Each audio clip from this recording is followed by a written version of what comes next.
Maya Estianty kenang lagi detik-detik usai dicerai Ahmad Dhani. Sudah 17 tahun berlalu sejak kejadian pahit dirasakan musisi Maya Estianty. Kala itu ia diceraikan oleh sang suami Ahmad Dhani. Perceraian mereka sempat diwarnai sejumlah kontroversi yang menyita perhatian publik. Isu soal sosok orang ketiga hingga hak asuh anak jadi sorotan.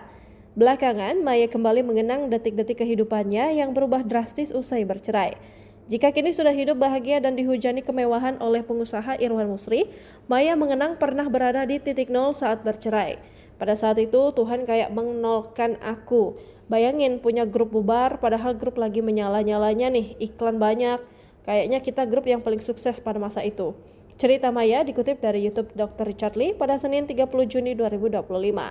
Ketika bercerai dari Ahmad Dhani di tahun 2008 silam, Maya melepaskan segalanya. Dia hanya berbekal alat musik dan alat studio untuk tetap menyambung hidup. Langkah Maya mencari kedamaian memang tak semulus karirnya di dunia musik. Ibunda Al-Ghazali ini bahkan menyelami berbagai kitab demi mencari keberadaan Tuhan. Maya menyadari bahwa setiap pertanyaan dan ujian di dunia akan ada jawabannya jika bertanya pada Tuhan. Dia pun menemui banyak keajaiban dan seolah hidupnya dipermudah untuk mencapai kebahagiaan. Usai bertahun-tahun merasakan pahitnya disakiti, Maya pun menuai kebahagiaannya sendiri. Selain karena karirnya yang terus meroket, Maya juga menikah lagi dengan seorang pengusaha Irwan Musri.